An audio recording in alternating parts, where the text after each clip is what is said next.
Hello and welcome to The Signal Live. Alongside Alex Backus, I'm Ken Masenchi. Well, ponds around campus home small numbers of fish, turtles, and most recently, Greek life tables. Multiple students tell The Signal acts of vandalism have recently been committed against Greek life property, including throwing a table into a campus pond, defecating on a table, as well as spray painting graffiti and gang slogans. At this point, university police say the only report of vandalism received has been from fraternity Tau Kappa Epsilon. The president of Greek Life United and representatives at the Office of Student Leadership and Development recognize the acts and are actively seeking solutions to address the issue. Further investigations are currently taking place. Also this week, our campus lost a beloved faculty member, Dr. Alan Cade. Dr. Cade was a professor here for over 20 years teaching operations management. He was a founding member of the College of Business and annually presented at the International Academy of Business and Economics. He played an influential role in lives of current professors and students on campus. He will certainly be remembered and missed across campus for his achievements, encouragement, and companionship. Zombies have invaded CSU Stanislaus this October with the reemergence of the dorm game Humans vs. Zombies. This is the second semester that the game has been played and 70 students are participating this fall. Humans vs. Zombies lasts throughout the month and is a combination of tag and hide and seek. Humans are able to ward off incoming zombies by throwing clean socks at them as a way of stunning them. The game was created to increase social opportunities for students living in the dorms. New innovative technology systems filled MSR as the Office of Information Technology hosted its 9th annual Tech Fair. Hundreds of people visited the fair as campus and company representatives gave demonstrations and answered questions on ways to best teach and learn in the classroom, office, and at home. There were also various door prizes given to attendees, including Nooks, printers, and gift cards. To national news now, President Obama and Governor Romney duked it out last week in the first of 3 presidential debates, and new polling numbers are showing movement in Romney's direction. The newest Pew poll showed Romney ranking in at 49% and Obama in at 45% among likely voters, that margin of error at 3 percentage points.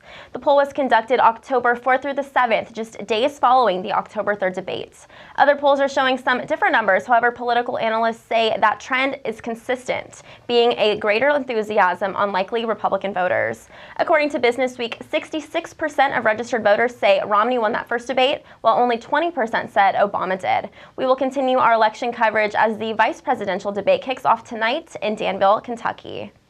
Well, the world depicted by the Jetsons is slowly becoming reality as California has become the 3rd state to sign a bill to allow self-driving cars on the road. The bill requires the California DMV to draft self-driving car regulations by 2015, and Google, who is leading the charge in creating self-driving cars, believes the technology will be road-ready by 2017.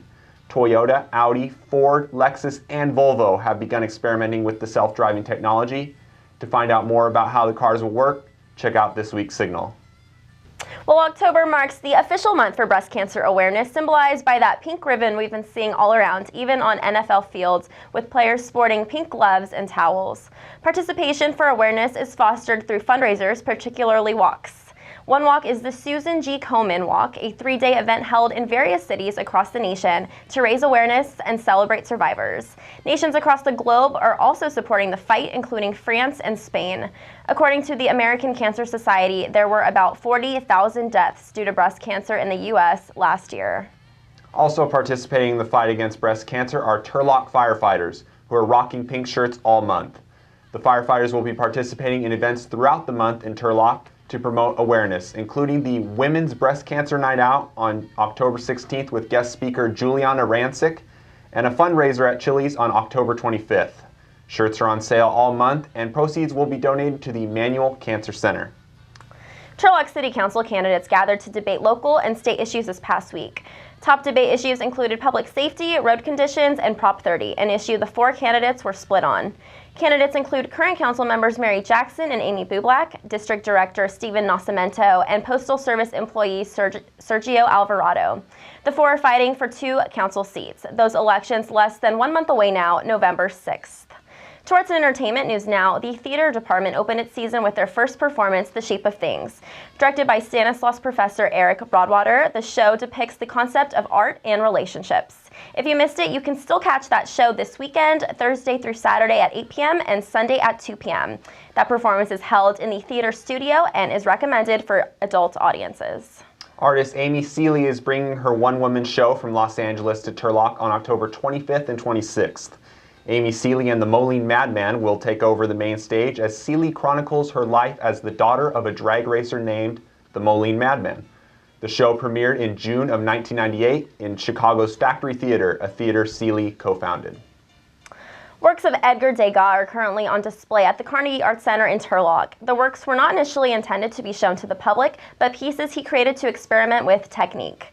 The exhibit is of Impressionist art, a 19th century art style where the artist captures an impression of an object, person, or landscape. The display is officially called Edgar Degas, the private Impressionist works on paper by the artist and his circle, and will be on display now until January 13th. Tickets are $10 at the door. We move to sports. The CSU Stanislaus men's soccer team was victorious in both of their matches this past weekend. On Friday, the Warriors defeated Cal State Monterey Bay 2-0 and blanked Cal State East Bay 1-0 on Sunday. Goalkeeper Clint Long anchored the shutouts with 6 saves on the weekend and was named the Wilson CCAA Men's Soccer Player of the Week. The Warriors are now tied for second in the CCAA North Division as they take on San Francisco State and Cal Poly Pomona this weekend. The CSU Stanislaus women's soccer team continues to torch opponents, picking up 2 more wins this weekend to stretch their winning streak to 9. The win streak ties the school record for the most victories in a row. On Friday, the Warriors needed 2 overtimes to beat Cal State Monterey Bay 2-1 and followed it up with a 1-0 victory over Cal State East Bay on Sunday. The Warriors will go for the winning streak record when they take on San Francisco State on Friday in the annual Kick Cancer game. The men and women's cross-country teams dominated the Stanislaus Invitational this past weekend, blowing away the field in preparation for the CCAA Championships on October 20th at UC San Diego. The women's team finished with a perfect score in the 5K as they swept the top 5 spots, and the men's team took spots 1 through 4.